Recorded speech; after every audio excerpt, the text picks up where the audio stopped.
ବଞ୍ଚିବା ହେଉଛି ମଣିଷର ଅଧିକାର। ଖାଦ୍ୟ, ବସ୍ତ୍ର ଏବଂ ବାସଗୃହ ଏଥିମଧ୍ୟରୁ ମଣିଷର ମୌଳିକ ଅଧିକାର, ଯାହାକି ସରକାର ଅନ୍ନପୂର୍ଣ୍ଣା ଯୋଜନାରେ ଲୋକମାନଙ୍କୁ ଖାଇବା ପାଇଁ ଚାଉଳ ପ୍ରଦାନ କରୁଥିବା ବେଳେ ସେମାନଙ୍କୁ ଅନ୍ତୋଦୟ ଯୋଜନାରେ ବାସଗୃହ ମଧ୍ୟ ଯୋଗାଇ ଦେଇଛନ୍ତି। ଏପରିକି ସେମାନଙ୍କ ପାଇଁ ସ୍ୱଚ୍ଛ ପାନୀୟ ଜଳ ମଧ୍ୟ ଯୋଗାଇ ଦେଇଛନ୍ତି। କିନ୍ତୁ ଏହାର ବିପରୀତ ଦେଖିବାକୁ ମିଳିଛି ଆମ୍ବପାଳ ପଞ୍ଚାୟତରେ, ଯାହାକି ଆମ୍ବପାଳର କିଛି ମହିଳା ଆସି ବିଡ଼ିଓକୁ ଅଭିଯୋଗ କରିଛନ୍ତି। ଆମ ସହିତ ଅଛନ୍ତି ସେ ମହିଳାମାନେ, ସହଯୋଗୀଙ୍କୁ କହିବି ଦେଖେଇବେ କି କିପରି ଭାବରେ ସେମାନେ ଆସି ଏଠି ଅଛନ୍ତି ଏବଂ ବିଡ଼ିଓକୁ ଅଭିଯୋଗ କରିଛନ୍ତି। ଆମ ସହିତ ଅଛନ୍ତି ଜଣେ ମା, ଆମେ ତାଙ୍କ ପ୍ରତିକ୍ରିୟା ନେବା। ମା, କ'ଣ କହିବେ, ଆପଣଙ୍କର କ'ଣ ସବୁ ମୌଳିକ ଅସୁବିଧା ଅଛି?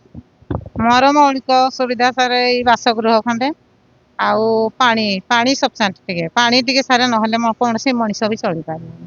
ପାଣି ଟିକେ ଯଦି ନାହିଁ ସାର୍, ଏ ବର୍ଷ ଖରା ଦିନେ ଆମେ ଗୋଟେ କୂଅ ସାମ୍ନାରେ ଅଛି, ଯାଇକିନା ଦେଖିବେ ସେ ଭଙ୍ଗା କୂଅଟା, ତା ଭିତରୁ ସାର୍ ଆମେ ଢାଳ ବାଟି ପାଣି ଛେଦେଇବୁ। ଏତେ ବଡ଼ ଖରାରେ କିଏ ଘରେ ଶୋଇଲା ବେଳେ ଆମେ ଢାଳ ବାଟି ପାଣି ଛେଦେଇକିନା ଚଳିବୁ, କିନ୍ତୁ ଖରା ତକ ଟୋଟାଲ ନାହିଁ। ଏବେ ଦଉଛନ୍ତି ପାଣି, ଏବେ ଦଉଛି, କିନ୍ତୁ 5 ଦିନରେ 6 ଦିନରେ ଥରେ। ସେ ପାଣି ଦିଗ ବି ସାର୍ ସଫିସିଏଣ୍ଟ ନାହିଁ।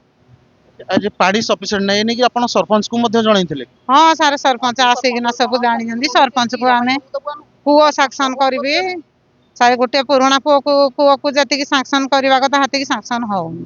କମ ପଇସା ସାକ୍ସନ ହଉଛି, କମ ପଇସାରେ ସାକ୍ସନ ହେଲେ ସେ କୂଅଟା ତ ସାର୍ ରିପାରିଂ ହେଇପାରିବନି, ପୁରୁଣା କୂଅଟା ରିପାରିଂ ହେଇପାରିବନି।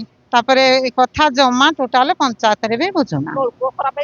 ଦେଖନ୍ତୁ, ମା ଯାହା ପ୍ରତିକ୍ରିୟା ଦେଉଥିଲେ କି ସେମାନଙ୍କର ପାଣି ସମସ୍ୟା ନେଇ ସେମାନେ ସରପଞ୍ଚକୁ ଜଣାଇଥିଲେ ମଧ୍ୟ ସେ ତାଙ୍କର ଏ ଯେଉଁ ମୌଳିକ ଅସୁବିଧା ଅଛି ତାକୁ ଶୁଣୁନାହାନ୍ତି। ଆମ ସହିତ ଆଉ ଜଣେ ମା ଅଛନ୍ତି, ଆମେ ତାଙ୍କର ପ୍ରତିକ୍ରିୟା ନେବା। ମା, ଆପଣଙ୍କର ଯେଉଁ ପାନୀୟ ଜଳର ସମସ୍ୟା ଅଛି ଏଇଟା କେବେକାର?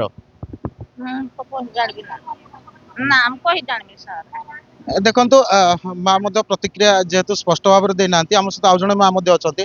ମା, କ'ଣ କହିବେ, ଆପଣଙ୍କ ନାଁଟା କ'ଣ, ଆଉ ଏଇ ଯେଉଁ ପାନୀୟ ଜଳର ସମସ୍ୟା ଅଛି ଆପଣଙ୍କର ଏଇଟା କେତେ ଦିନର? 5 ବର୍ଷ ହେଲାଣି ସାର୍, ନଳକୂଅ ଭାଙ୍ଗିକିରି ପଡିଛି। ନଳକୂଅର ପାଇପ୍ ନାହିଁ ନା, କିଛି ନାହିଁ ନା ନଳକୂଅରେ।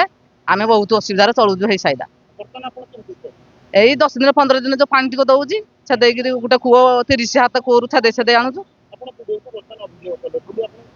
କହିଥିଲି ଆମେ କରେଇଦବୁ ବୋଲି। 2 ଦିନ ଭିତରେ ଆମେ ଯାଉଛୁ ନଳକୂଅ ଠିକ କରି, ଆଉ କାଗଜ ପତ୍ର ରଖିଛି ଆମର, ଯୋଉ ଘର ପାଇଁ ଦେଇଛୁ, ଆପ୍ଲାଏ କରିଛୁ। ସମସ୍ୟାର ସମାଧାନ ନ ହୁଏ ଆପଣ ଆଗାମୀ ଭବିଷ୍ୟତରେ କ'ଣ କରିବେ ବୋଲି ଆଶା ରଖୁଛନ୍ତି? କ'ଣ କରିବୁ ମାନେ ଏଇ ବିଡିଓ ଘର ତାଲା ପଡିବ ଯଦି ଆମର ନ ହୁଏ କିଛି। ଦେଖନ୍ତୁ, ମା ଯାହା ପ୍ରତିକ୍ରିୟା ଦେଉଥିଲେ କି ତାଙ୍କର ମୌଳିକ ଯୋଉ ସମସ୍ୟା ଅଛି, ଯାହା ଘର ବାସଗୃହ ହଉ କି ଜଳ ହଉ, ଏ ସମସ୍ୟା ଯଦି ଦୂର ନ ହେଲା ଗୋଟେ ସପ୍ତାହ ଭିତରେ ସେ ବାଧ୍ୟ ହେଇ ଆସି ବିଡିଓ ଅଫିସ ତାଲା ପକେଇବେ ଏବଂ ଧାରଣା ମଧ୍ୟ ଦେବେ। ଦେଖାଯାଉ ମା ମାନଙ୍କର ଯୋଉ ମୌଳିକ ସମସ୍ୟା ଗୁଡ଼ିକ ଅଛି ସରକାର ବା ପ୍ରଶାସନ କେବେ ସମାଧାନ କରୁଛି। ଚଣ୍ଡିପଦାରୁ ହଟକିଶୋର, MBC TV।